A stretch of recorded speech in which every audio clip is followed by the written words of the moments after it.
Apenas volví del cementerio y el antiguo jefe de mi marido me buscó agitado. «Hay algo que necesito mostrarle, señora Gloria», me dijo con la voz quebrada. «Pero mantenga secreto absoluto de su hijo y de la esposa de él». Aún aturdida por la pérdida, tomé un taxi sin pensar demasiado.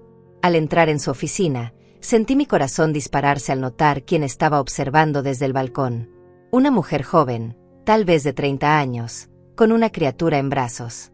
Sus ojos cafés me miraban con una mezcla de miedo y desafío. Y en ese instante, antes de que Demetrio dijera una sola palabra, lo supe. Lo supe todo. Mi cuerpo entero se heló. Las piernas me temblaron. La boca se me secó como si hubiera tragado arena del desierto. Esa mujer no era una empleada. Esa criatura no era un sobrino de nadie. Y mi mundo, el que acababa de enterrar junto a Mauro en esa tumba fría, empezó a desmoronarse como un castillo de naipes bajo la lluvia. Pero esa misma tarde hice una llamada que cambió todo. Y su mundo perfecto, construido sobre mis sacrificios y mis silencios, comenzó a caer pieza por pieza. Déjenme retroceder. Déjenme contarles quién era yo antes de ese momento. Antes de que todo lo que creí sólido se convirtiera en humo. Me llamo Gloria. Tengo 67 años. Y durante 40 años creí que conocía mi vida. Creí que conocía a mi marido. Creí que los sacrificios que hice tenían sentido porque construían algo real, algo verdadero. Qué equivocada estaba. Qué terriblemente ciega fui. Conocí a Mauro cuando yo tenía 25 años. Él trabajaba en una fábrica textil y yo limpiaba oficinas por las noches. Nos encontramos en una parada de autobús una madrugada de invierno. Yo llevaba las manos agrietadas del detergente industrial y él me ofreció su bufanda. Ese gesto simple me conquistó. Pensé que había encontrado a un hombre bueno. Un hombre de esos que ya no existen, decía mi madre. Un hombre que cuida.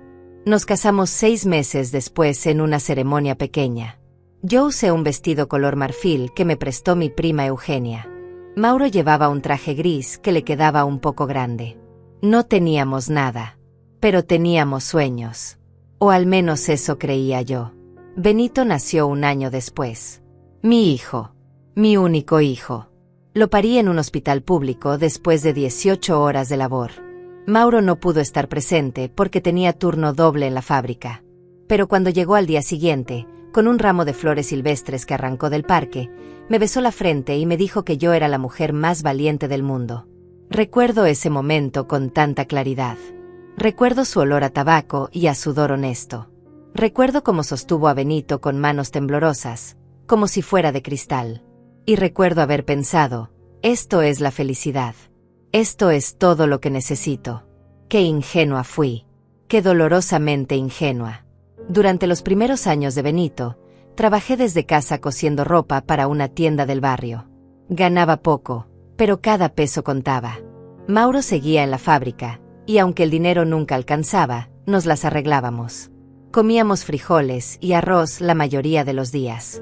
La carne era un lujo de los domingos.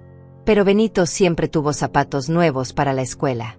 Siempre tuvo cuadernos limpios y lápices afilados. Yo me aseguraba de eso. Me levantaba a las 5 de la mañana para preparar su desayuno. Le planchaba el uniforme cada noche. Revisaba su tarea aunque apenas había terminado la primaria yo misma. Todo lo que hice fue por él. Por darle el futuro que yo nunca tuve. Cuando Benito cumplió 10 años, conseguí un trabajo de medio tiempo limpiando una clínica dental. El horario era de 6 de la tarde a medianoche. Llegaba a casa exhausta, con las rodillas adoloridas de fregar pisos, y aún así me quedaba despierta esperando que Mauro regresara de su turno. Calentaba su cena. Le preguntaba por su día. Escuchaba sus quejas sobre el jefe, sobre los compañeros, sobre lo cansado que estaba. Yo también estaba cansada. Pero nunca lo dije. Una esposa no se queja, me enseñó mi madre. Una esposa sostiene. Una esposa aguanta. Y yo aguanté. Aguanté tanto que olvidé que también tenía derecho a estar cansada. A los 15 años, Benito me dijo que quería estudiar administración de empresas en la universidad. Mi corazón se llenó de orgullo. Mi hijo, un universitario. Algo que nadie en mi familia había logrado. Pero la matrícula costaba $300 por semestre. una fortuna para nosotros. Así que conseguí otro trabajo. Limpiaba casas los sábados. Lavaba ropa ajena los domingos. Mis manos, que alguna vez fueron suaves, se convirtieron en papel de lija. Mis pies se hinchaban tanto que no podía usar zapatos cerrados. Pero cada peso que ganaba iba directo a la cuenta de ahorros para Benito. Mauro ayudaba, claro, pero su sueldo apenas cubría la renta y la comida. El futuro de nuestro hijo dependía de mí, y yo no iba a fallarle. Durante 20 años trabajé turnos dobles. 20 años sin vacaciones. Sin un vestido nuevo para mí. Sin una cena en un restaurante. Sin un día de descanso real. Todo fue para Benito. Para que tuviera lo que yo nunca tuve. Para que no conociera el hambre. Para que no tuviera que fregar pisos ajenos ni doblar la espalda por centavos. Mauro me decía que era una exagerada. Que Benito podía trabajar y estudiar al mismo tiempo. Pero yo no quería eso para mi hijo. Yo quería que él solo se preocupara por sus libros. Por sus sueños. Por construir algo grande. Y lo logró. Benito se graduó con honores. Consiguió un buen trabajo en una empresa importante. Conoció a Verónica, una mujer elegante que venía de una familia con dinero. Se casaron en una ceremonia grande y costosa. Yo usé un vestido color beige que compré en una tienda de segunda mano. Verónica apenas me dirigió la palabra ese día. Pero no importaba. Mi hijo era feliz. Mi hijo había triunfado. Y todo el sacrificio había valido la pena. O eso creía yo. Porque aún no sabía la verdad. Aún no sabía que mientras yo me partía el lomo, Mauro construía otra vida. Con otra mujer. Con otra familia. Y que mi hijo, mi Benito, lo sabía. Lo supo durante meses. Y nunca me dijo nada. El día del funeral de Mauro amaneció gris. El cielo estaba cargado de nubes oscuras que amenazaban con lluvia, pero nunca terminaban de soltar ni una gota. Como si hasta el clima supiera que ese día era una mentira. Me vestí con un traje color negro que había comprado años atrás para el funeral de mi madre. Me miré al espejo y apenas me reconocí. Tenía el rostro demacrado. Los ojos hinchados de tanto llorar. El cabello gris recogido en un moño apretado. Parecía una sombra de mí misma. Pero en ese momento pensé que era por el dolor. Por la pérdida. No sabía que era porque había vivido 40 años siendo invisible. 40 años borrándome para que otros brillaran. La capilla estaba llena. Compañeros de trabajo de Mauro. Vecinos. Familiares lejanos que aparecían solo en los funerales. Benito estaba sentado en la primera fila junto a Verónica. Ella lucía un vestido negro entallado y tacones altísimos. Incluso en un funeral parecía estar desfilando. Me saludó con un beso en la mejilla tan frío que sentí que me quemaba. Benito me abrazó, pero sus brazos se sentían rígidos, distantes, como si estuviera cumpliendo un protocolo. Mi hijo siempre fue cariñoso conmigo. Siempre me abrazaba fuerte y me decía: mamá, eres la mejor. Pero ese día había algo extraño en él. Algo que yo no podía descifrar. Pensé que era el dolor. El shock de perder a su padre de un infarto repentino. Pero no. Era culpa. Era el peso de guardar un secreto que me destrozaría. Durante la ceremonia, el sacerdote habló de Mauro como un hombre ejemplar. Un trabajador dedicado. Un esposo devoto. Un padre amoroso. Cada palabra era como un clavo enterrándose en mi pecho. Porque yo creía cada una de esas palabras. Yo había construido mi vida entera sobre esa imagen de Mauro. El hombre bueno que me ofreció su bufanda aquella madrugada fría. El hombre que trabajaba duro para darnos un techo. El hombre que cada noche me besaba la frente antes de dormir. Pero ese hombre nunca existió. O existió solo a medias. Solo en los pedazos de tiempo que le sobraban después de vivir su otra vida. Después del entierro, algunos familiares fueron a nuestra casa. Mejor dicho, a la casa donde yo vivía. La casa que mis padres me heredaron cuando murieron. Una casa modesta de 2 pisos en un barrio tranquilo. Mauro siempre quiso venderla y mudarnos a algo más grande. Pero yo me negué. Era lo único que me quedaba de mis padres. El único lugar en el mundo que sentía verdaderamente mío. Gracias a Dios nunca cedí. Porque esa casa se convertiría en mi salvación. Pero aún no lo sabía. Aún estaba sumergida en el papel de viuda desconsolada. Preparé café para todos. Serví bocadillos que había comprado el día anterior. Escuché condolencias vacías de gente que no volvería a verme nunca más. Y todo el tiempo, Benito y Verónica intercambiaban miradas. Miradas que yo no comprendía. Miradas cargadas de algo que me excluía. Todos se fueron al caer la tarde. La casa quedó en silencio. Un silencio pesado y oscuro que me ahogaba. Me senté en el sofá de la sala, aún con el traje negro puesto, y miré las fotografías en la pared. Mauro y yo el día de nuestra boda. Benito de bebé en mis brazos. Unas vacaciones en la playa cuando Benito tenía 8 años. Nuestra única verdadera vacación en 40 años. Mauro sonreía en cada foto. Yo también sonreía. Pero ahora esas sonrisas me parecían grotescas. Como máscaras que usábamos para ocultar la verdad. O tal vez solo yo usaba una máscara. Tal vez Mauro sonreía porque sabía que me tenía engañada. Que yo era tan tonta, tan sumisa, tan ciega, que jamás sospecharía nada. El teléfono sonó a las 7 de la noche. Yo ni siquiera quería contestar. Pero lo hice por instinto. Por años de condicionamiento. Una esposa siempre contesta el teléfono. Una esposa siempre está disponible. Del otro lado escuché la voz de Demetrio. El que había sido jefe de Mauro durante 15 años antes de que Mauro cambiara de trabajo. Señora Gloria, lamento molestarla en un momento así, dijo con voz temblorosa. Pero necesito verla. Es urgente. Hay algo que debo mostrarle. Algo que Mauro hubiera querido que supiera ahora que él ya no está. Sentí un escalofrío recorrerme la columna. Quise decirle que estaba cansada. Que acababa de enterrar a mi marido. Que no tenía fuerzas para nada. Pero algo en su tono me detuvo. Algo desesperado. Algo que sonaba a verdad a punto de explotar. Está bien, le dije finalmente. ¿Cuándo quiere que nos veamos? Ahora, respondió de inmediato. Por favor, señora Gloria. Sé que es tarde. Sé que está agotada. Pero esto no puede esperar. Y por favor, no le diga a Benito. No le diga a Verónica. Nadie debe saber que viene a verme. Esas palabras deberían haberme alarmado. Deberían haberme hecho colgar el teléfono. Pero en cambio, sentí curiosidad. Una curiosidad oscura y fría que se instaló en mi estómago. De acuerdo, dije. Deme la dirección. Me cambié el traje negro por una blusa gris y un pantalón oscuro. Me até el cabello en una cola de caballo. Me puse los zapatos más cómodos que tenía porque mis pies todavía dolían de estar parada todo el día. Llamé a un taxi. El conductor era un hombre mayor que no hizo preguntas. Agradecí su silencio. No tenía energía para conversaciones vacías. Durante el trayecto, miré por la ventana las calles iluminadas de mi ciudad. Gente caminando. Parejas riendo. Niños corriendo detrás de un balón. Vida normal.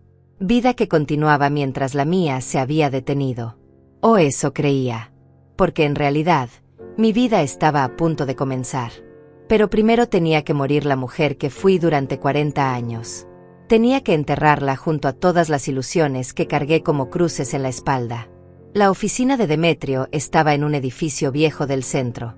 Subí por unas escaleras estrechas hasta el 3er piso. Mis piernas temblaban. No sabía si era por el cansancio o por el miedo. Toqué la puerta y Demetrio abrió de inmediato. Su rostro estaba pálido. Tenía ojeras profundas. Parecía haber envejecido 10 años desde la última vez que lo vi. Pase, señora Gloria, dijo haciéndose a un lado. Lamento hacerla venir así. Pero créame que es necesario. Entré a la oficina. Era un espacio pequeño con un escritorio de madera, estanterías llenas de carpetas y un ventanal que daba a un balcón angosto. Y fue ahí, en ese balcón, donde la vi. La mujer joven con la criatura en brazos. Me quedé paralizada. Mi corazón comenzó a latir tan fuerte que pensé que se me saldría del pecho. ¿Quién es ella?, pregunté con voz apenas audible. Demetrio cerró los ojos. Respiró hondo. Y cuando los abrió, vi lágrimas rodando por sus mejillas. Señora Gloria, dijo con voz quebrada. Esta es Catalina. Y esa criatura es hija de Mauro. Su nombre es Hilario. Tiene 2 años. El mundo se detuvo. El aire desapareció. Las paredes comenzaron a girar a mi alrededor. Y yo, Gloria, la esposa fiel, la madre sacrificada, la mujer invisible, caí de rodillas sobre ese piso frío mientras mi vida entera se hacía pedazos frente a mis ojos. No sé cuánto tiempo pasé en el suelo. Pudieron ser segundos o minutos. El tiempo dejó de tener sentido. Sentía como si mi cuerpo estuviera desconectado de mi mente. Como si yo fuera apenas una espectadora de mi propia destrucción. Demetrio me ayudó a levantarme y me llevó a una silla. Mis piernas no respondían. Temblaba de pies a cabeza. Catalina seguía en el balcón, observándome con esos ojos cafés llenos de miedo. La criatura, Hilario, lloraba suavemente contra su pecho. Un llanto que sonaba lejano, como si viniera de otro mundo. Necesito que me explique, logré decir finalmente. Mi voz sonaba extraña, rota, como si perteneciera a otra persona. Necesito saber todo. Desde el principio. Demetrio se sentó frente a mí. Se pasó las manos por el rostro. Vi que le temblaban. Señora Gloria, yo no quería ser quien le dijera esto, comenzó. Durante años guardé el secreto porque Mauro era mi amigo. Porque pensé que no era mi lugar intervenir en su matrimonio. Pero cuando murió, cuando vi su cuerpo en ese ataúd, no pude más con la culpa. Usted merece saber la verdad. Usted merece decidir qué hacer con esa verdad. Catalina entró desde el balcón. Caminaba despacio, como si temiera que yo fuera a atacarla. Se sentó en otra silla, todavía sosteniendo a Hilario. De cerca pude ver que era muy joven. Tal vez 30 años. Bonita. Con el cabello largo y oscuro. Llevaba un vestido sencillo color verde oscuro. Nada llamativo. Nada que gritara soy la otra. Pero lo era.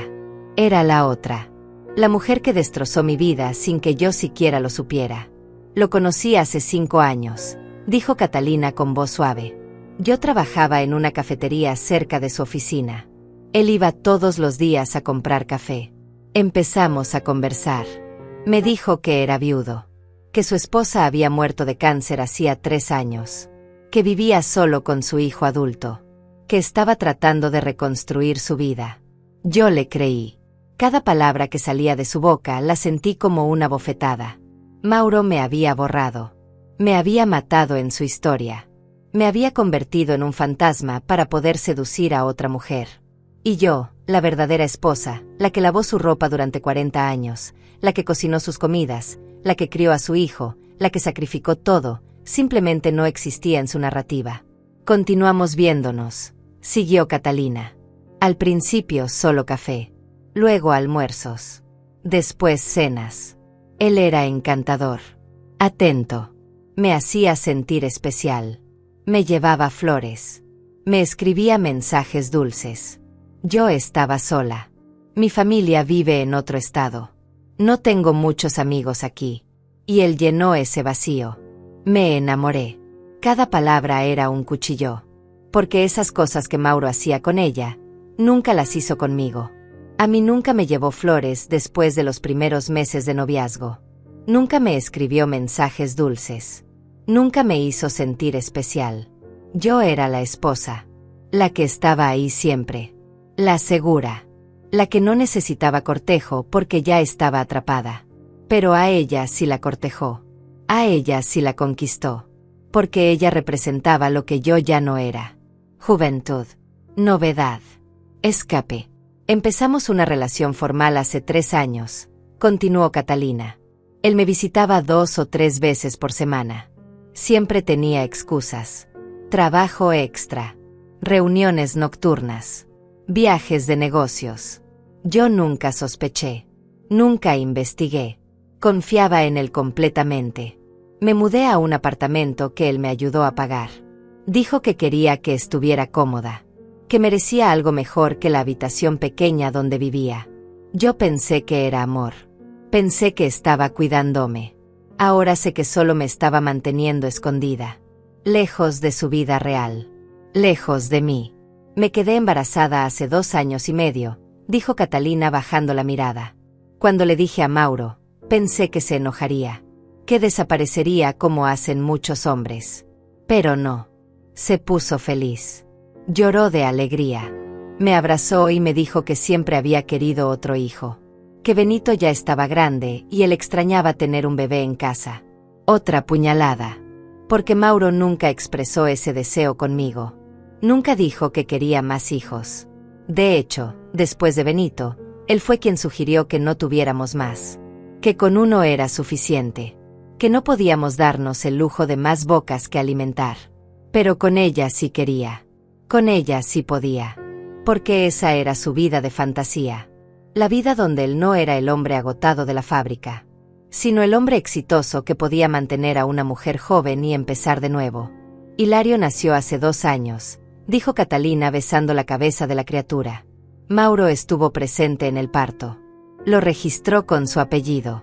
Me dio dinero para todo lo que necesitábamos. Venía a visitarnos casi todos los días. Jugaba con Hilario. Le cantaba canciones. Era un padre presente. Más presente de lo que había sido con Benito, según él mismo me contó. Dijo que cuando Benito nació, él trabajaba tanto que apenas lo veía. Que se había perdido muchos momentos importantes. Y que conmigo estaba corrigiendo esos errores. Sentí que algo se rompía dentro de mí. Algo más profundo que el dolor. Era rabia. Rabia pura y ardiente. Mauro había estado ausente en la crianza de Benito porque yo cargué con todo. Yo me levanté las madrugadas. Yo cambié los pañales. Yo me quedé despierta cuando tenía fiebre. Yo fui a todas las juntas escolares. Yo cociné. Yo lavé. Yo limpié. Y él apenas apareció para las fotografías. Para los momentos de gloria. Para decir este es mi hijo cuando Benito ganaba un premio. Pero con Hilario era diferente. Con Hilario podía ser el padre perfecto porque yo no estaba ahí cargando todo el peso. Porque Catalina era joven y probablemente no le exigía nada. Porque esa era su vida de escape donde todo era fácil y bonito. Hace 3 meses, continuó Catalina, Mauro empezó a actuar extraño. Estaba más nervioso. Más distraído. Un día llegó muy agitado y me dijo que Benito había descubierto todo. Que había visto unas fotos en su teléfono. Que hubo una confrontación terrible. Le pregunté qué iba a pasar, dijo Catalina. Si iba a contarle la verdad a su esposa. Él me dijo que no. Que usted no podía soportar algo así. Que usted era frágil. Que tenía el corazón débil. Que la noticia podría matarla. Frágil. Corazón débil. Esas palabras resonaron en mi cabeza como campanas funerarias. Mauro me había pintado como una inválida emocional. Como alguien tan patética que no podía manejar la verdad. Cuando en realidad yo había manejado 40 años de trabajo duro, de sacrificio, de llevar una casa con casi nada. Yo era la más fuerte. Pero él necesitaba creerme débil para justificar sus mentiras. Para justificar mantenerme en la oscuridad. Benito le dijo a Mauro que guardaría el secreto, continuó Catalina.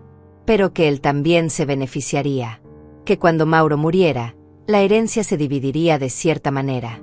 Que yo no podía reclamar nada legalmente porque no éramos casados. Pero que Hilario sí tenía derechos como hijo reconocido. Y que él, Benito, se encargaría de que todo se manejara discretamente para que usted nunca supiera. Sentí náuseas. Mi hijo. Mi Benito. El niño por quien sacrifiqué todo. El que usó zapatos nuevos mientras yo remendaba los míos. El que fue a la universidad mientras yo fregaba pisos. Ese hijo había hecho un pacto con su padre. Un pacto que me excluía. Que me convertía en un obstáculo. En alguien que debía mantenerse ignorante para que ellos pudieran repartirse lo poco que había. Lo poco que yo había ayudado a construir con mis manos destrozadas. Mauro murió hace una semana, dijo Demetrio retomando la palabra. Yo me enteré porque Catalina me buscó desesperada. Ella sabía que yo era su antiguo jefe. Que éramos amigos. No sabía a quién más acudir. Vino aquí con Hilario y me contó todo. Yo quedé en shock. Conocí a Mauro desde hacía 20 años y jamás sospeché nada. Era discreto. Cuidadoso. Pero Catalina me mostró fotos. Documentos. Mensajes.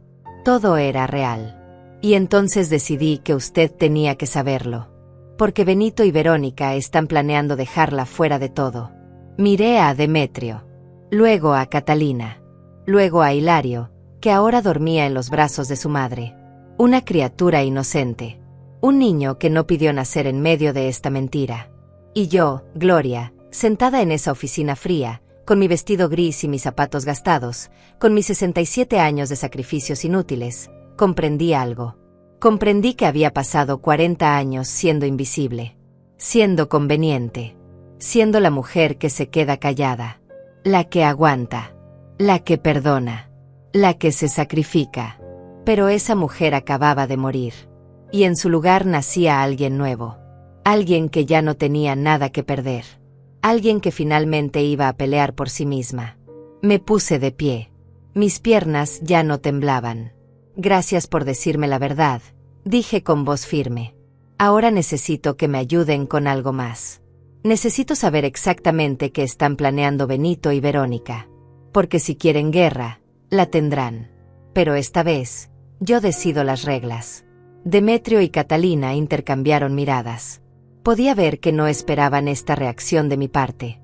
Probablemente pensaron que me desmoronaría, que lloraría, que saldría corriendo de esa oficina sin saber qué hacer con la verdad que acababan de arrojarme encima. Pero 40 años de callarme, de tragarme el dolor, de ser la mujer conveniente, habían terminado en el momento exacto en que vi a esa criatura en el balcón. Ya no era la Gloria que se arrodilló ante las mentiras de su marido. Era otra. Una que finalmente entendía que la bondad sin límites no es virtud, es autodestrucción. Señora Gloria, dijo Demetrio con cautela. Sé que esto es devastador. Pero necesita pensar con calma. Benito es su hijo. Verónica es parte de su familia. Tal vez podamos hablar con ellos y llegar a un acuerdo razonable. No, respondí tajante. No habrá acuerdos. No habrá conversaciones en las que yo me siente a mendigar respeto. Durante 40 años hice acuerdos. Cedí. Me adapté. Me hice pequeña para que otros cupieran. Y mírenme ahora. Estoy aquí descubriendo que mi vida entera fue un teatro. Que yo fui la única actuando de verdad mientras todos los demás sabían el guión secreto. Catalina me miraba con algo parecido a la admiración. O tal vez era miedo. No estaba segura. ¿Qué necesitas saber exactamente?, preguntó ella abrazando más fuerte a Hilario, como si mi furia pudiera alcanzarla también a ella. Aunque ella era solo otra víctima en esta historia. Otra mujer engañada por el mismo hombre que yo había creído conocer. Necesito saber qué documentos tenía Mauro. Qué propiedades. Qué cuentas bancarias. Qué inversiones. Todo lo que ustedes sepan. Porque si Benito está planeando dejarme fuera, significa que hay algo de que dejarme fuera. Y necesito saber exactamente qué es. Demetrio asintió y caminó hacia su escritorio. Abrió un cajón y sacó una carpeta manila. La había preparado. Sabía que este momento llegaría. Mauro me dejó algunos documentos hace 2 años, dijo colocando la carpeta frente a mí. Me pidió que los guardara en caso de que algo le pasara. Me dijo que eran para proteger a Catalina y a Hilario. Que si él moría, yo debía entregarle esto a ella para que pudiera reclamar lo que le correspondía. Pero cuando Catalina vino a verme después del funeral y me contó todo, decidí que usted también tenía derecho a ver esto. Abrí la carpeta. Mis manos temblaban de nuevo, pero no de miedo. De rabia. Dentro había copias de escrituras, estados de cuenta bancarios, pólizas de seguro. Empecé a leer y con cada línea sentía que mi sangre hervía más. Había una cuenta de ahorros con $42,000. Una cuenta que yo desconocía por completo.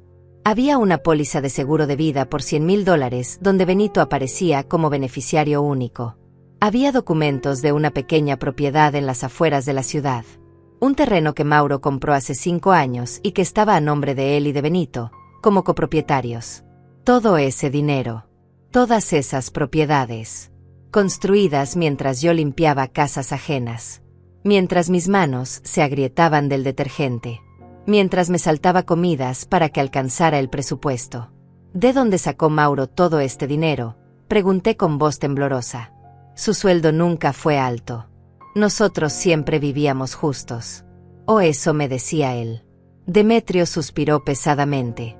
Mauro tuvo algunos trabajos extra durante años. Reparaba maquinaria los fines de semana. Hacía consultorías para empresas pequeñas. Ganaba bien. Pero nunca le dijo a usted. Guardaba ese dinero en cuentas separadas. Decía que era su fondo de emergencia. Su plan B. Su plan B era una vida sin mí. Su plan B era poder escapar cuando quisiera. Dejarme con nada mientras él empezaba de nuevo con una mujer más joven. Con un hijo que sí quería criar. Con una versión mejorada de la vida que construimos juntos. ¿Y la póliza de seguro?, preguntó Catalina tímidamente. Esa también la desconocía usted. Totalmente, respondí. Nunca supe que existía. Mauro siempre me dijo que no podíamos pagar seguros. Que eran lujos que no estaban a nuestro alcance. Pero resulta que sí podía pagarlos. Solo que yo no merecía estar incluida. Cerré la carpeta. Respiré profundo. Mi mente trabajaba a velocidad vertiginosa. Piezas del rompecabezas que nunca encajaron ahora formaban una imagen clara y repugnante. La casa donde vivo, dije mirando a Demetrio. Esa casa era de mis padres. Ellos me la heredaron a mí sola. Está escriturada solo a mi nombre. Mauro nunca pudo tocarla legalmente, aunque lo intentó varias veces. Quería que la vendiéramos. Que compráramos algo más grande. Pero yo me negué. Era lo único que me quedaba de mis padres. Gracias a Dios fui terca en eso. Entonces tiene una carta fuerte, dijo Demetrio. Esa casa es completamente suya. Benito no puede reclamarla. Ni Verónica. Ni nadie. ¿Y el dinero de la cuenta de ahorros?, pregunté. ¿Quién puede reclamarlo? Legalmente, como esposa, usted tiene derecho sobre los bienes gananciales, explicó Demetrio. Pero necesitará un abogado. Benito probablemente peleará. Dirá que ese dinero es de inversiones personales de su padre. Que no forma parte del patrimonio conyugal. Que pelee, dije con frialdad. Ya no me da miedo pelear. Me da más miedo seguir siendo la mujer que se deja pisotear. La que sonríe mientras le roban la dignidad. Catalina se puso de pie, todavía cargando a Hilario dormido. Señora Gloria, dijo con voz suave. Yo no quiero causarle más dolor. No vine a quitarle nada. Solo vine porque no sabía qué hacer. Mauro me mintió. A mí también me usó. Pero ese niño es inocente. Él merece algo de su padre. Aunque su padre haya sido un mentiroso. La miré. Realmente la miré. Y vi a una mujer joven que también había sido engañada. Que había creído en un amor que nunca fue real. Que ahora estaba sola con una criatura y sin futuro claro. Catalina, le dije. Yo no tengo nada contra ti. Ni contra Hilario. Ustedes también son víctimas. Pero necesito que entiendas algo. Yo pasé 40 años construyendo una vida que resultó ser una mentira. No voy a permitir que me quiten lo poco real que me queda. La casa es mía. Y voy a pelear por mi parte de todo lo demás. Si Hilario tiene derechos legales como hijo reconocido, que los ejerza. Pero yo también los ejerceré como esposa legal. Y veremos qué dice la ley. Ella asintió. Lágrimas corrían por sus mejillas. Pero no eran lágrimas de rabia. Eran de comprensión. De solidaridad femenina en medio del desastre que un hombre había creado. Salí de esa oficina con la carpeta bajo el brazo. Tomé otro taxi de regreso a casa. Durante el trayecto, miré por la ventana sin ver realmente nada. Mi mente estaba ocupada planificando, calculando, pensando en cada movimiento como si fuera una partida de ajedrez. Y por primera vez en mi vida, yo iba a jugar para ganar. No para mantener la paz. No para que otros fueran felices. Para ganar. Llegué a casa pasada la medianoche. Las luces estaban apagadas. Entré en silencio. Subí a mi habitación. La habitación que compartí con Mauro durante décadas. La cama donde dormimos juntos miles de noches. Las paredes que guardaban tantos secretos que yo nunca conocí. Me senté en la cama y abrí de nuevo la carpeta. Estudié cada documento. Cada cifra.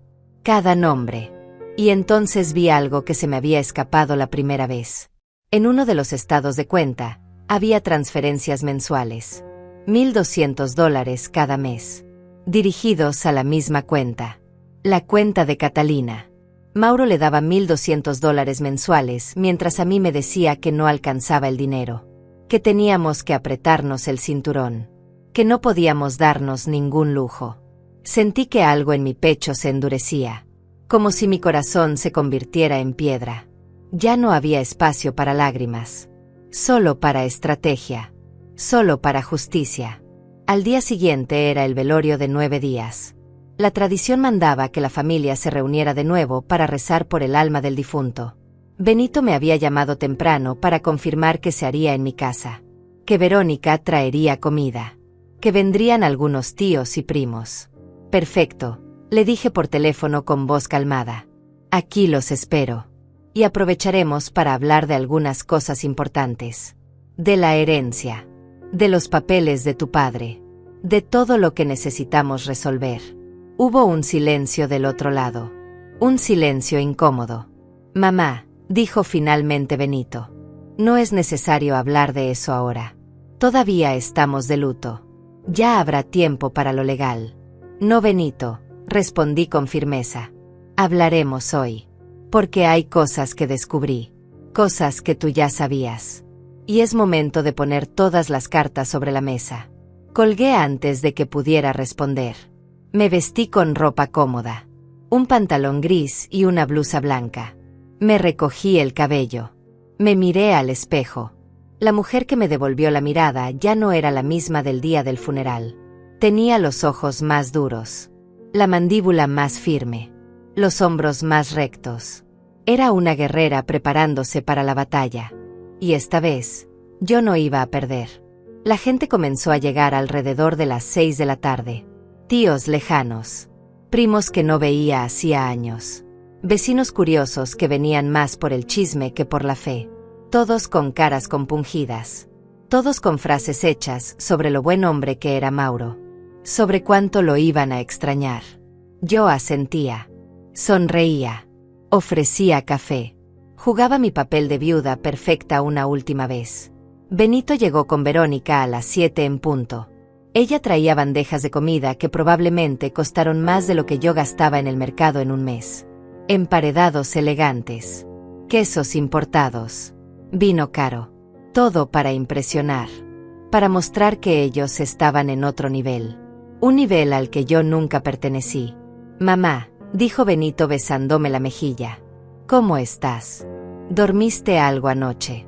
Su voz sonaba preocupada, pero sus ojos me estudiaban, tratando de descifrar si yo sabía algo, si Demetrio me había contactado, si la bomba ya había explotado.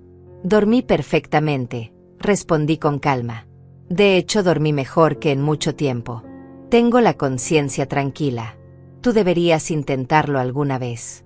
Vi cómo se tensaba, cómo sus hombros se ponían rígidos. Verónica nos miraba desde la cocina con ojos de halcón, siempre tan atenta, siempre calculando. El rosario comenzó a las 8. Nos reunimos todos en la sala. Alguien puso una imagen del Sagrado Corazón sobre la mesa. Otra persona encendió velas. Y empezamos a rezar. Ave Marías interminables. Padre Nuestros mecánicos. Palabras vacías que salían de bocas que no sentían nada. Yo participaba. Movía los labios. Pero mi mente estaba en otro lugar. Planeando. Esperando el momento correcto. Cuando terminó el rosario, la gente empezó a servirse comida, a charlar en grupitos, a relajarse. Era el momento perfecto. Me puse de pie y levanté mi voz por encima del murmullo. Disculpen. Quisiera decir unas palabras antes de que se vayan. Algo importante que necesito compartir con todos ustedes. El silencio cayó como una losa. Todos me miraban. Benito palideció. Verónica dejó su copa de vino sobre la mesa con mano temblorosa.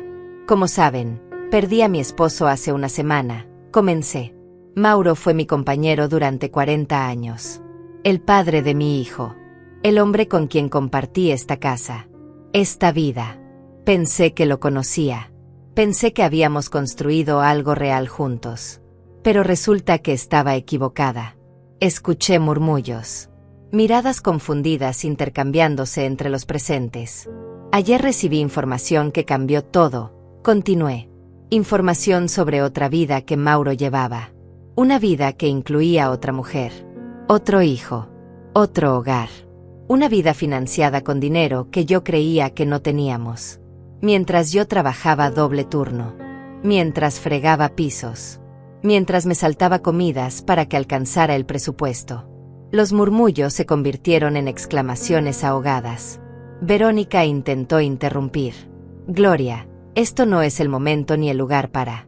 Sí lo es, la corté con voz firme. Es exactamente el momento. Porque resulta que mi hijo Benito sabía todo esto. Lo supo durante meses. Y en lugar de decirme la verdad, hizo un pacto con su padre. Un pacto para repartirse la herencia y mantenerme en la ignorancia. Para dejarme fuera de todo lo que legalmente me corresponde. Benito se puso de pie. Su rostro estaba rojo de ira y vergüenza. Mamá, estás exagerando. Yo solo quería protegerte.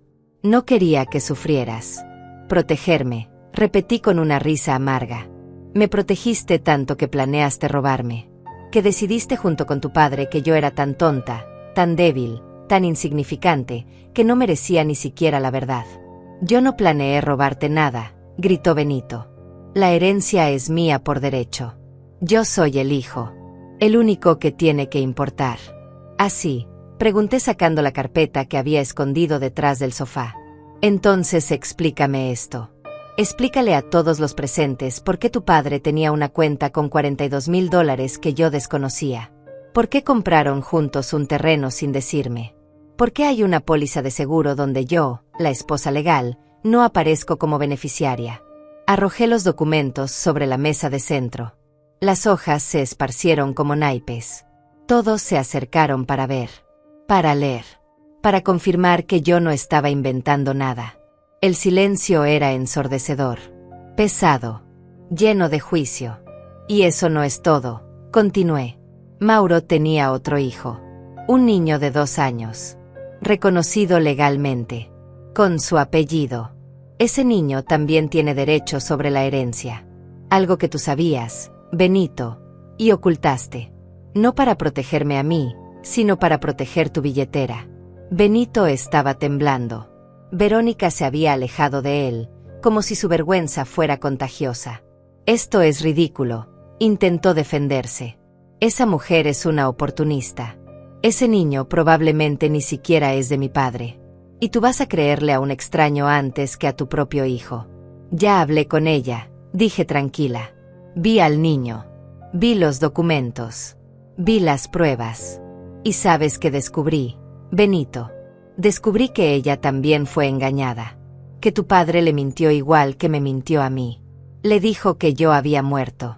Que él era viudo. La misma mentira que le contó a medio mundo para justificar su doble vida. Una de mis tías, Eugenia, se acercó y puso su mano en mi hombro. Gloria, ¿qué vas a hacer?, preguntó con voz suave. Necesitas ayuda legal. Esto no puedes manejarlo sola. No voy a manejarlo sola, respondí. Ya contraté un abogado. Mañana mismo empezamos los trámites legales. Voy a reclamar todo lo que me corresponde como esposa. Esta casa ya es mía. Está a mi nombre. Nadie me la puede quitar. Pero el resto, el dinero, las propiedades, las pólizas, todo eso se va a dividir como la ley mande. Y si ese niño tiene derechos, los tendrá. Porque él es inocente en todo esto. Pero yo no voy a quedarme callada. No voy a hacerme pequeña. No más. Benito me miraba con odio. Un odio que me dolió más que cualquier golpe físico.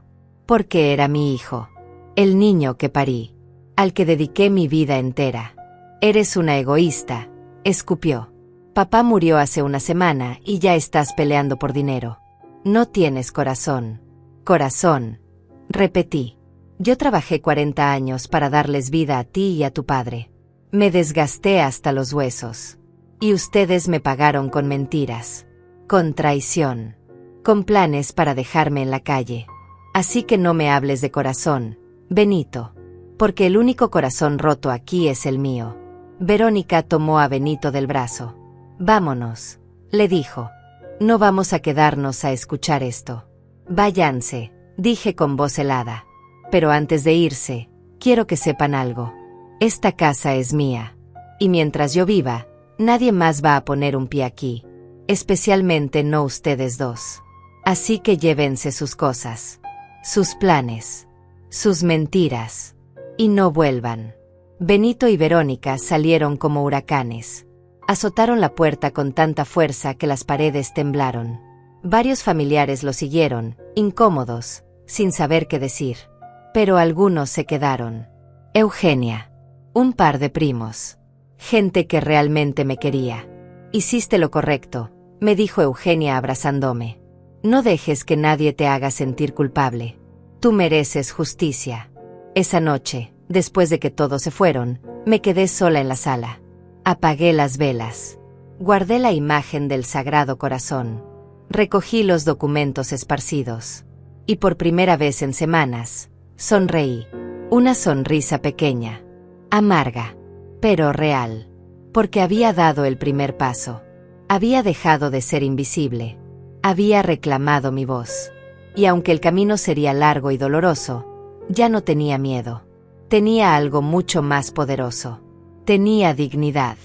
Los días siguientes fueron un torbellino de emociones y decisiones que nunca pensé que tendría que tomar. Contraté a un abogado llamado Eleazar, un hombre de unos 50 años con reputación de ser implacable en casos de herencias. Cuando le conté toda la historia, él simplemente asintió como si hubiera escuchado versiones de lo mismo 1000 veces antes. Señora Gloria, me dijo mientras revisaba los documentos que le llevé. Su caso es más común de lo que imagina. Hombres que llevan dobles vidas. Familias que se pelean por migajas. Pero usted tiene ventajas. La casa está a su nombre. Eso es intocable. Y como esposa legal, tiene derecho sobre todo lo adquirido durante el matrimonio. Pero Benito va a pelear, le dije. Él cree que todo es suyo. Que pelee, respondió Eleazar con una sonrisa fría. La ley está de su lado. Y si ese niño, Hilario, está reconocido legalmente, él también tiene derechos. Su hijo Benito no puede llevarse todo solo porque así lo decidió con su padre. El sistema no funciona así. Salí de esa oficina sintiéndome más fuerte, más segura. Por primera vez en mi vida, alguien me estaba diciendo que yo importaba, que mis derechos existían, que no tenía que mendigar lo que legalmente me pertenecía. Durante esos días, Benito intentó contactarme varias veces. Llamadas que no contesté. Mensajes que borré sin leer. Verónica incluso apareció en la puerta de mi casa una tarde, con lágrimas de cocodrilo y un discurso sobre la familia y el perdón. Le cerré la puerta en la cara. No con violencia. Simplemente con firmeza. Con la tranquilidad de quien ya tomó una decisión y no hay vuelta atrás. También volví a ver a Catalina. Ella me contactó porque Eleazar le había pedido documentos para el caso legal. Nos encontramos en una cafetería pequeña del centro. Ella llegó con Hilario, que ya estaba despierto y curioso, mirándolo todo con esos ojos grandes y oscuros que me recordaban dolorosamente a Mauro. Gracias por aceptar verme, me dijo Catalina con voz temblorosa. Sé que esto es incómodo para usted. Lo es, respondí honesta. Pero no por tu culpa. Tú también fuiste engañada.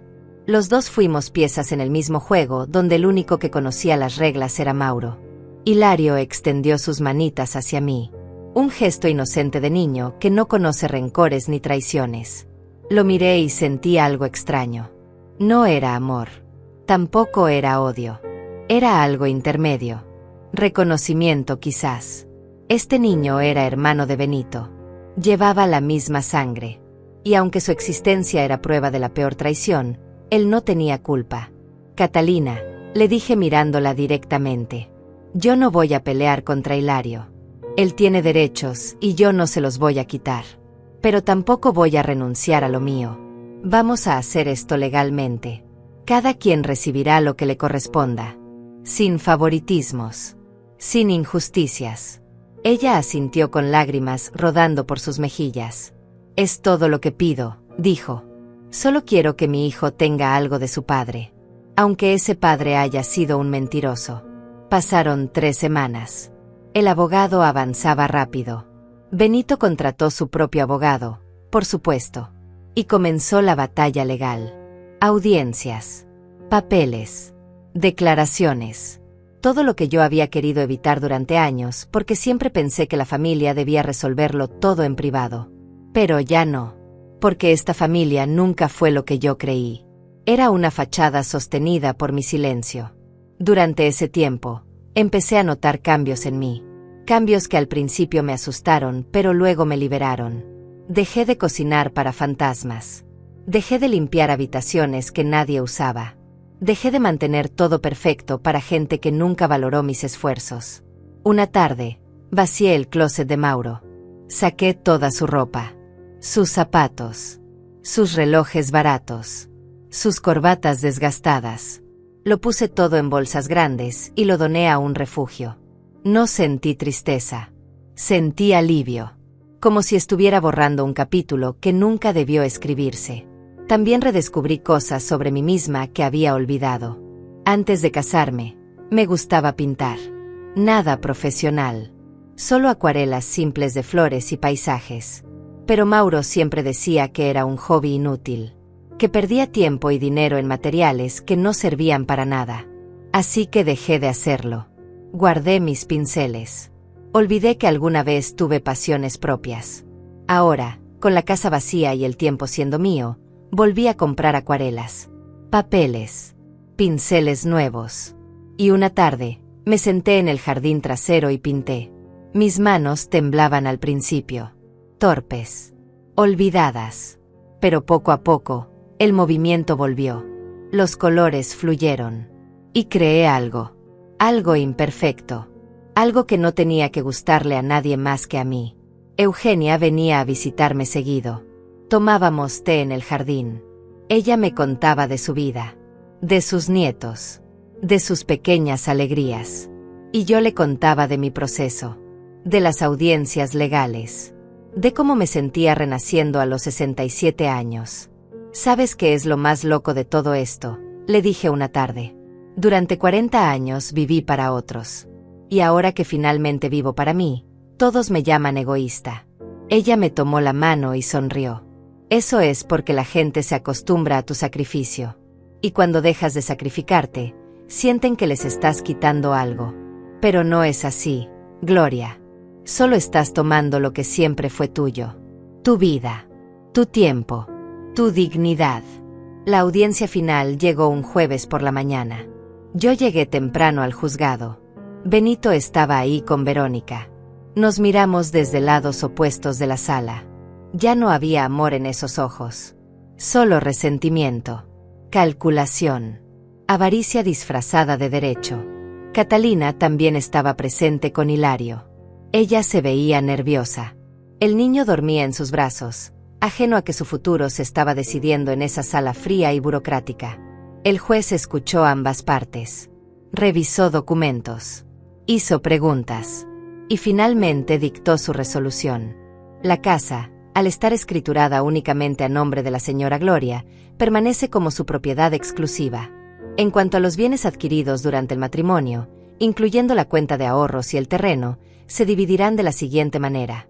El 50% corresponde a la señora Gloria como cónyuge, el 25% al señor Benito como hijo del primer matrimonio, y el 25% al menor Hilario como hijo reconocido legalmente. La póliza de seguro, al tener beneficiario único, se mantiene como estaba establecida, pero se compensa a la señora Gloria con otros activos equivalentes. Escuché la sentencia sin expresión. Benito maldijo en voz baja. Verónica lloraba. No de tristeza, de rabia, porque esperaban llevarse todo y solo obtuvieron una fracción. Catalina me buscó después de la audiencia. Me agradeció con voz quebrada. Le dije que no me agradeciera, que esto no era generosidad, era justicia, era lo correcto. Ella se fue con Hilario en brazos y yo me quedé ahí parada en los pasillos del juzgado, sintiendo algo que no había sentido en décadas. Paz. Esa noche, me senté en mi sala. Mi casa. Completamente mía. Sin fantasmas. Sin mentiras. Sola, sí. Pero por elección. Por dignidad. Preparé una cena simple. pan tostado con mantequilla, té caliente, y lo disfruté en silencio. Cada bocado sabía diferente. Sabía a libertad, a verdad, a finales que son también principios. Y comprendí algo fundamental. El perdón no siempre une, no siempre reconstruye puentes. A veces, simplemente te libera. Te permite soltar el peso de odiar, de esperar disculpas que nunca llegarán, de buscar justicia en corazones que nunca la entenderán. Yo no perdonaba a Mauro porque se lo mereciera. Lo perdonaba porque yo merecía paz. Los meses siguientes a la sentencia fueron de transformación profunda. No solo en lo legal o lo económico, sino en algo mucho más importante. En mi forma de verme a mí misma. Durante 40 años fui la esposa de Mauro, la madre de Benito, la nuera de los padres de Mauro, la suegra de Verónica, siempre definida por mi relación con otros. Nunca simplemente Gloria. Nunca yo misma como entidad completa y suficiente. Ahora, por primera vez en décadas, era solo yo. Y al principio eso me aterraba. Me despertaba en las madrugadas con el corazón acelerado, con la sensación de que había olvidado algo importante. Alguna tarea, alguna obligación, algún sacrificio que debía hacer. Pero no había nada. Nadie esperaba nada de mí. Y esa libertad, que debería haber sido liberadora desde el primer día, al principio se sentía como vértigo, como caer en un abismo sin fondo. Pero poco a poco, empecé a encontrar ritmo, a construir rutinas que me pertenecían solo a mí. Me levantaba cuando mi cuerpo lo pedía, no cuando el despertador me obligaba. Desayunaba lento, muy lento, mirando por la ventana de la cocina, viendo cómo amanecía, cómo los pájaros se posaban en el árbol del jardín. Cosas simples que nunca tuve tiempo de notar cuando corría de un trabajo a otro, de una obligación a la siguiente. Empecé a asistir a una clase de acuarela los martes y jueves por la tarde. El salón estaba en un centro comunitario a 3 cuadras de mi casa. Éramos 6 mujeres de edades similares, todas con historias parecidas.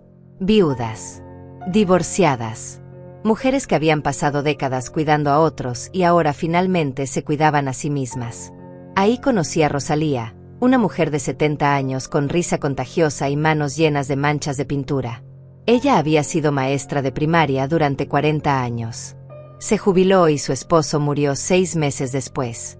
Me contó que durante el primer año sintió que moría con él. Pero después, lentamente, descubrió que podía ser feliz sola. Que la soledad no era lo mismo que la tristeza.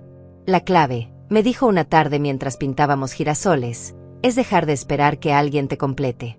Tú ya estás completa, Gloria. Siempre lo estuviste.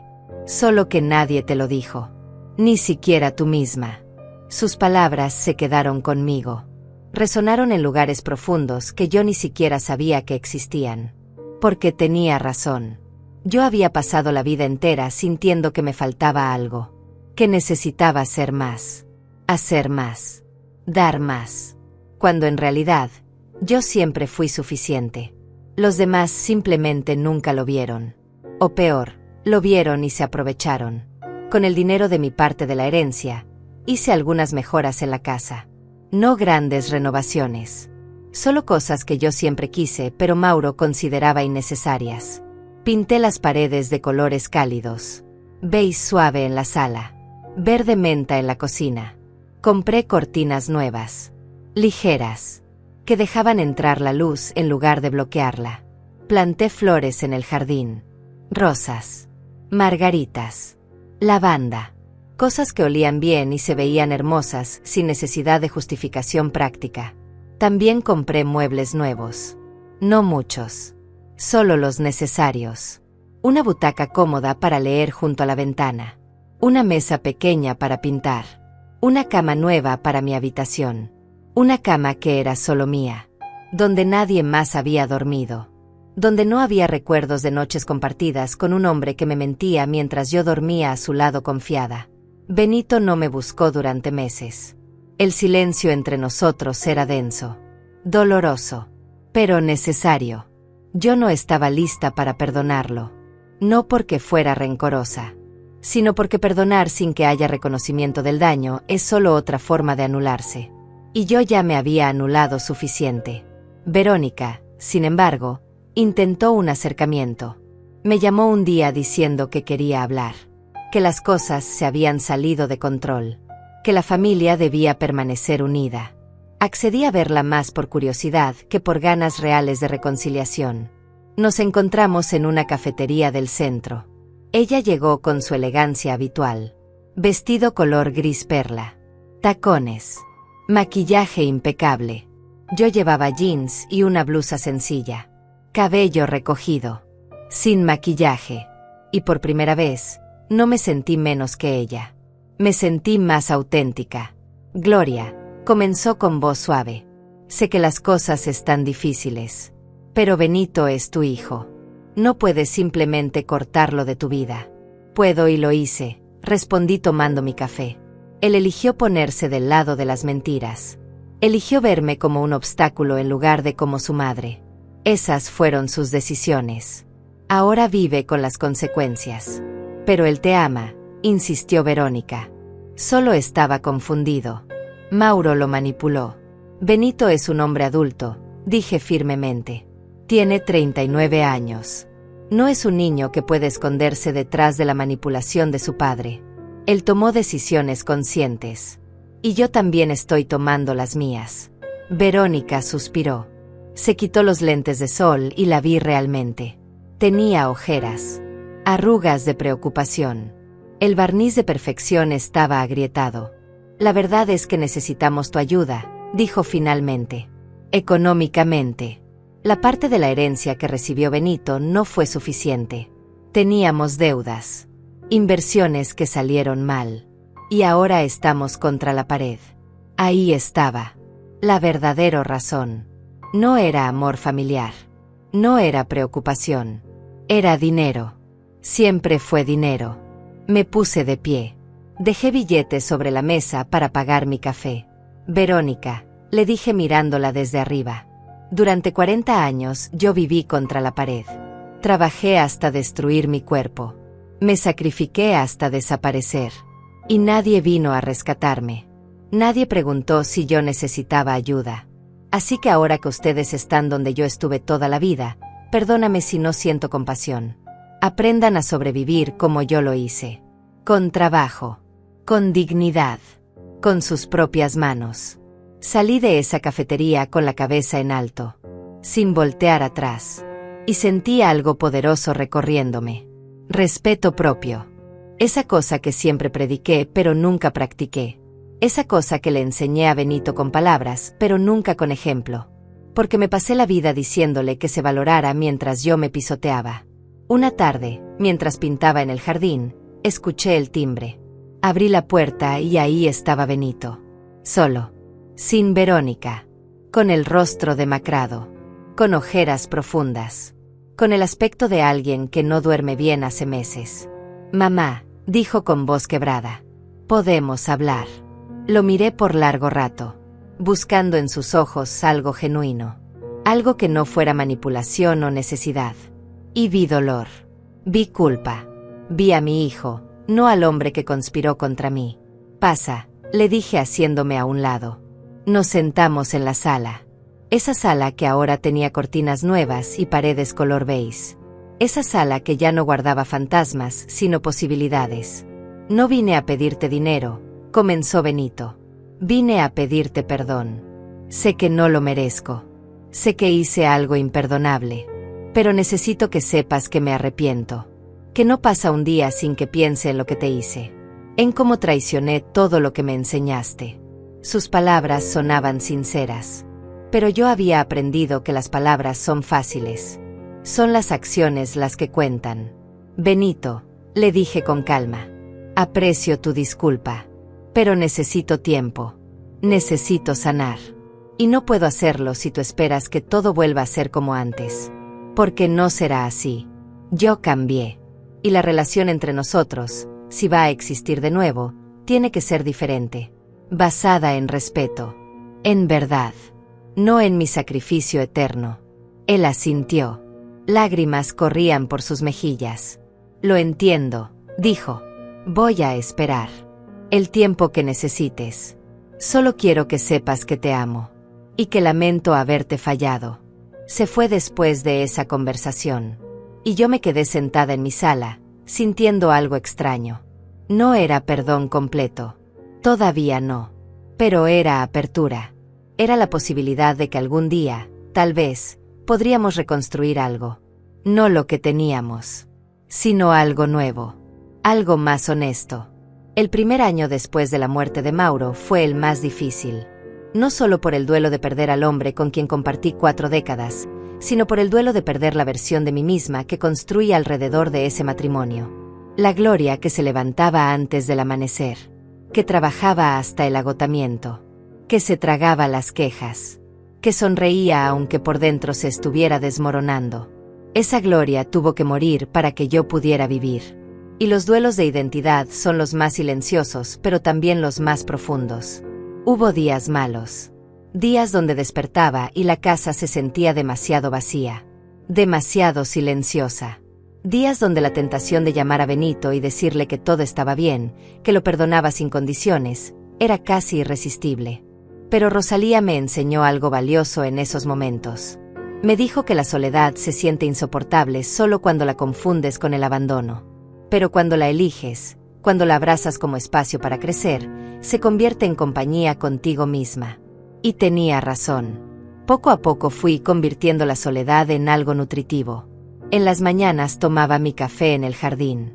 Escuchaba el canto de los pájaros. Sentía el sol en mi rostro.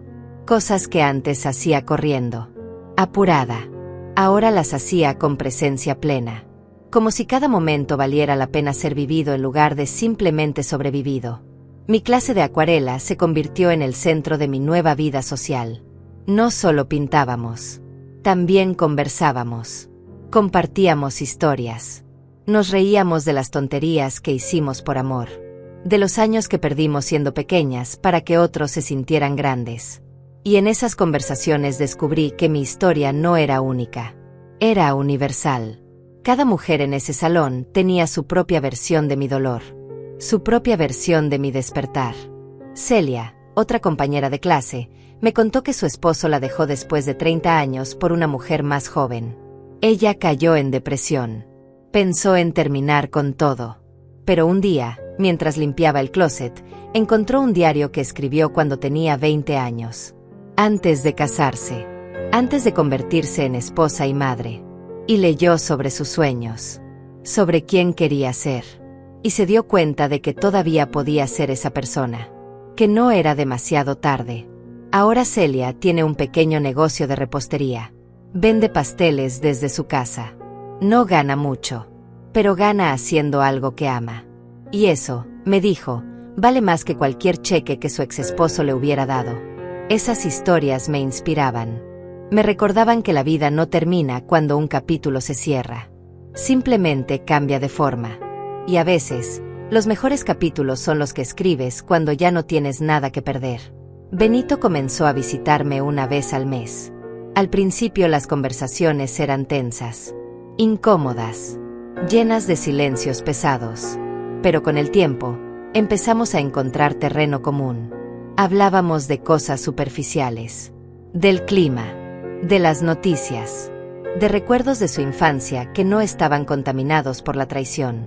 Un día me trajo fotografías viejas, fotos de cuando él era niño, de cumpleaños, de días en el parque, de navidades sencillas pero felices. Quiero que sepas, me dijo señalando una foto donde yo lo cargaba en brazos, que siempre supe que fuiste una gran madre, que lo diste todo por mí. Y eso lo arruiné. Dejé que la codicia y la lealtad mal dirigida hacia papá me cegaran. Pero nunca olvidé tus sacrificios. Nunca dejé de saber que todo lo que soy te lo debo a ti. Sus palabras me conmovieron, pero no me quebraron. Ya no era la mujer que se derretía ante las palabras bonitas. Necesitaba ver acciones sostenidas en el tiempo. Y él lo entendía. No me presionaba. No me exigía. Simplemente aparecía. Una vez al mes. Como alguien que está reconstruyendo confianza ladrillo por ladrillo. Verónica, por otro lado, desapareció de mi vida por completo. Y honestamente, No la extrañé. Ella representaba todo lo que yo había dejado atrás. La superficialidad. La obsesión por las apariencias. El juicio constante. Sin ella, respiraba más fácil. También volví a tener contacto ocasional con Catalina. No nos hicimos amigas. Eso hubiera sido forzado y falso. Pero desarrollamos un respeto mutuo. Ella me mandaba fotos de Hilario cada cierto tiempo. Yo las miraba con sentimientos complejos. Ese niño era evidencia de la peor traición. Pero también era inocente. Y merecía una vida digna. Un día, Catalina me escribió diciendo que Hilario había preguntado por mí. Que había visto una foto donde Mauro estaba conmigo y con Benito. Y preguntó quién era esa señora. Catalina no supo qué responder. Dile la verdad, le escribí. Dile que soy la esposa que su papá tuvo antes que su mamá. Que las familias a veces son complicadas. Pero que todos merecemos ser nombrados. Ser reconocidos. Incluso en las historias difíciles. No sé si Catalina siguió mi consejo. Pero me sentí bien dándolo. Porque durante 40 años yo fui la secreto. La que desaparecía de las narrativas cuando era conveniente. Y no iba a permitir que nadie más viviera esa invisibilidad. Ni siquiera en la historia de un niño pequeño. Cumplí 68 años en octubre. Decidí hacer algo que nunca había hecho. Organizarme una fiesta. No grande. No ostentosa. Solo íntima. Invité a mis compañeras de la clase de acuarela. A Eugenia. A algunos vecinos con los que había desarrollado amistad. Y preparé comida sencilla. Ensaladas. Pollo asado. Pan casero. Vino económico pero rico. Todos llegaron con regalos pequeños. Flores. Chocolates. Una bufanda tejida a mano. Y lo más importante, llegaron con cariño genuino. Con ganas de celebrarme. De verme feliz. Durante años mis cumpleaños fueron eventos secundarios. Siempre eclipsados por las necesidades de otros. Por los trabajos dobles. Por las prisas constantes. Pero ese cumpleaños fue diferente. Fue mío. Completamente mío. Y cuando soplé la vela de mi pastel, mientras todas cantaban y aplaudían, hice un deseo. No deseé amor romántico. No deseé riquezas. Deseé seguir teniendo el coraje de vivir auténticamente. De no volver nunca a hacerme pequeña. De honrar a la mujer que fui, pero también a la mujer en la que me estaba convirtiendo. Esa noche, después de que todos se fueron, me senté en mi butaca junto a la ventana. La casa olía a comida y a perfume de flores. Había platos sucios en la cocina que podía lavar mañana. Por primera vez en mi vida, los platos podían esperar. Miré por la ventana hacia la calle. Las luces de los postes creaban círculos dorados en el pavimento. Un gato callejero caminaba con pasos silenciosos. Todo estaba en calma. Y yo también estaba en calma. Una calma profunda que no venía de tener todo resuelto. Venía de haber hecho las paces con mi historia.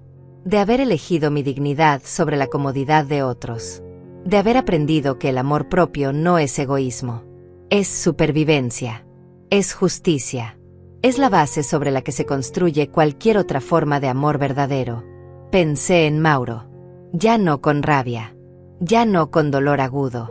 Pensé en él con la distancia que da el tiempo y la perspectiva. Fue un hombre débil. Un hombre que construyó mentiras porque no tuvo el coraje de vivir su verdad. Y yo fui cómplice de esas mentiras por ser demasiado buena. Demasiado comprensiva. Demasiado dispuesta a sacrificarme.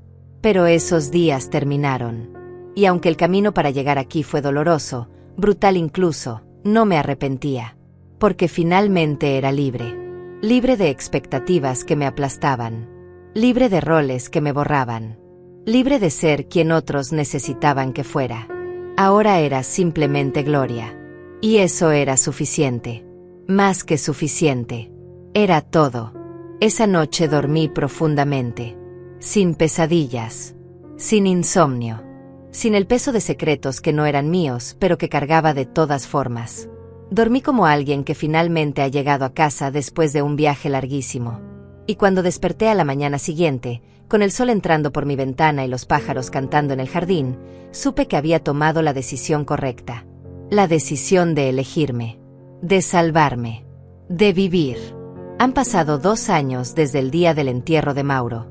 2 años desde que entré a esa oficina y mi mundo se hizo pedazos.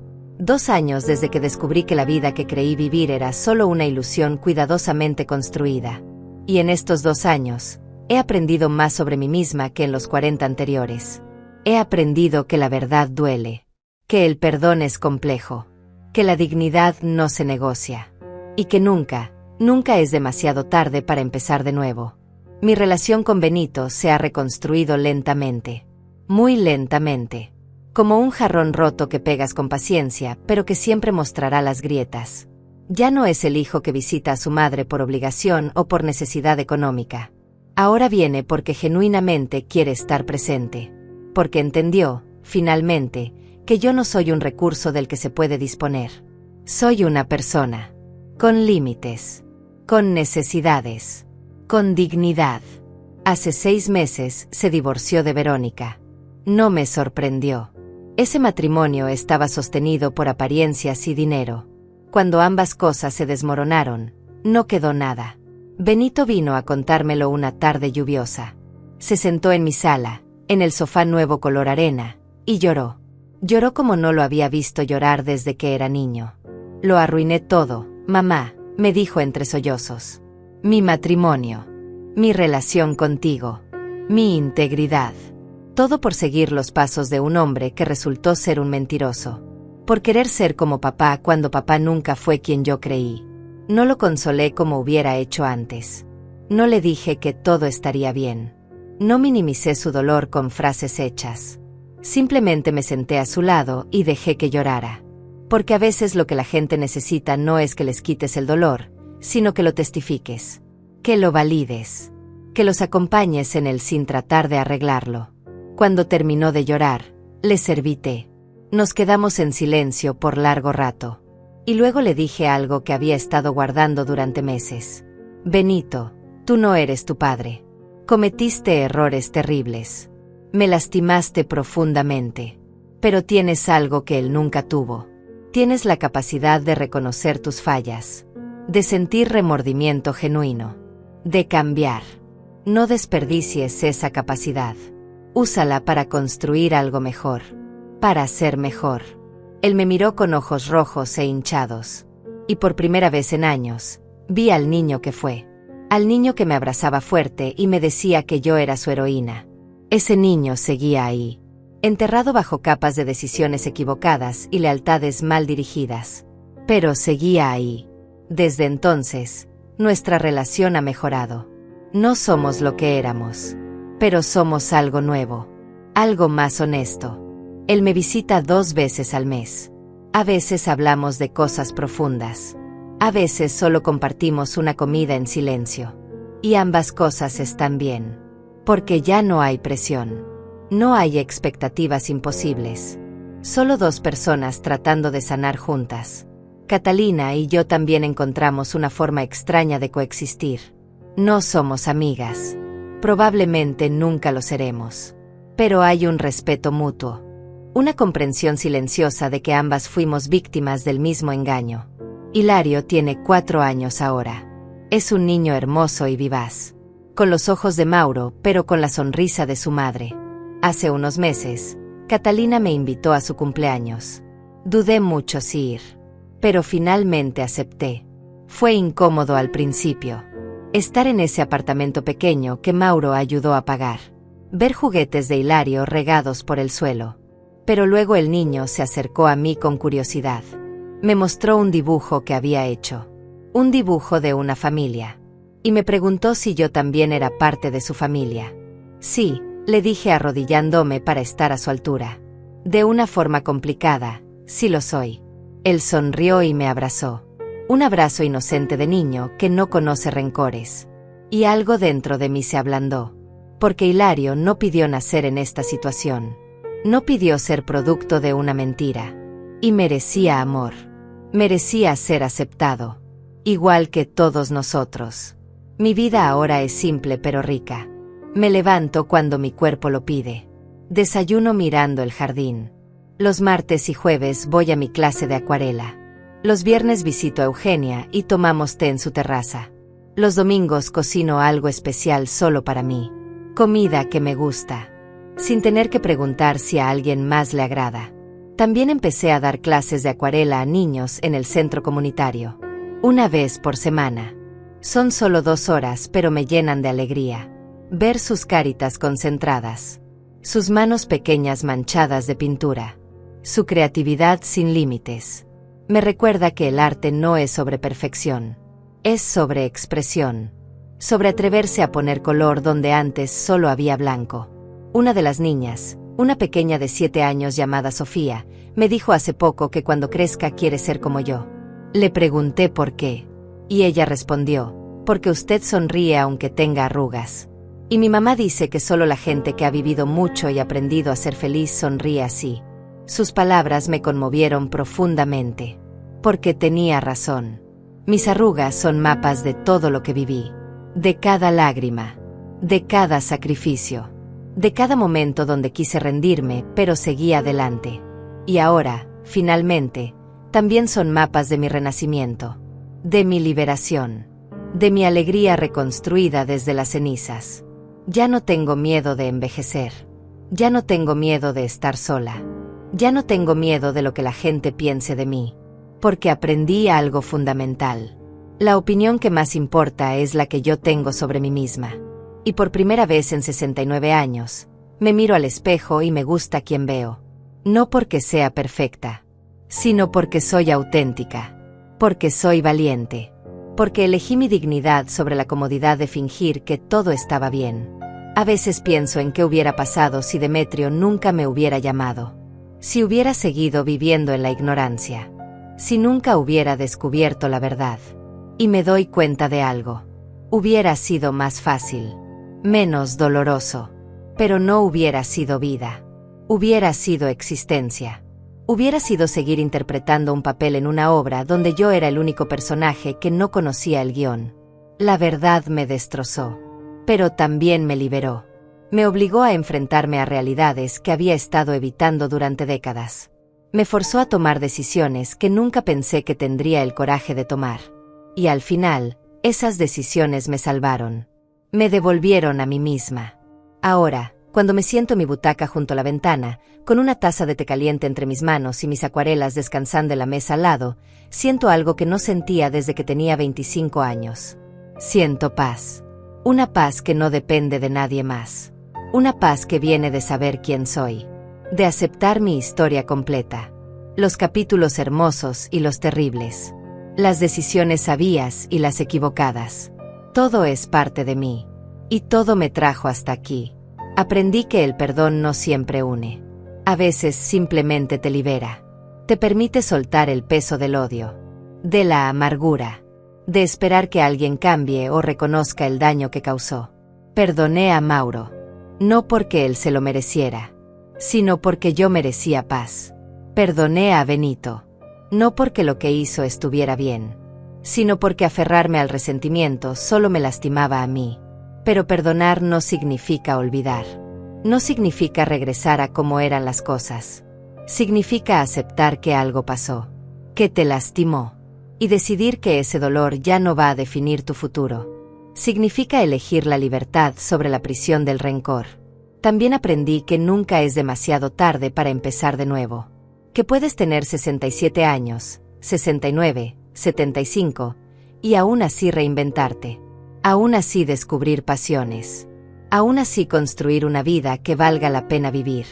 La sociedad nos dice que a cierta edad ya no hay tiempo para cambios. Que debemos conformarnos. Aceptar. Resignarnos.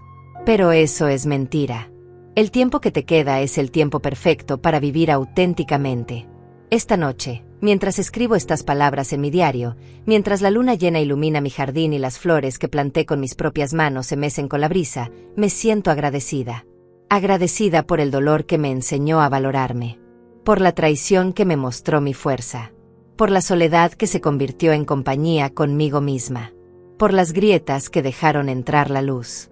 Si pudiera hablarle a la Gloria de hace 2 años, la que estaba de pie en esa oficina con el corazón destrozado, le diría esto: vas a sobrevivir. Más que eso, vas a florecer. El camino será brutal. Habrá noches donde querrás rendirte, donde la cama se sentirá demasiado grande y la casa demasiado vacía. Pero sigue adelante, porque del otro lado de ese dolor hay una versión de ti que nunca imaginaste posible. Una versión libre, digna, completa. Y a cualquiera que esté leyendo esto, a cualquiera que se sienta invisible, pequeño, atrapado en una vida que no eligió, quiero decirle, mereces más. Mereces verdad. Mereces respeto. Mereces ser visto. Y nunca, nunca es demasiado tarde para reclamar tu vida. Para decir basta. Para elegirte a ti mismo. El mundo te dirá que eres egoísta. Que estás destruyendo la familia. Que deberías perdonar y olvidar. Pero no los escuches. Escúchate a ti. Tu dignidad no es negociable. Tu paz no es un lujo. Son tu derecho. Yo pasé 40 años siendo la mujer conveniente. La que se callaba. La que aguantaba. La que se hacía pequeña para que otros cupieran.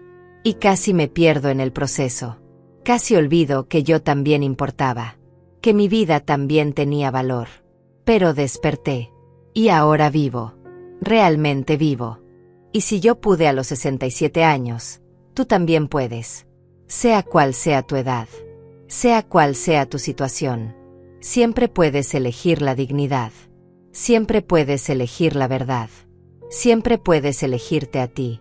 Porque al final, la única persona con la que vivirás toda tu vida eres tú mismo. Y mereces que esa compañía sea amorosa, respetuosa, auténtica. Mereces ser tu propia prioridad, tu propio refugio, tu propia casa.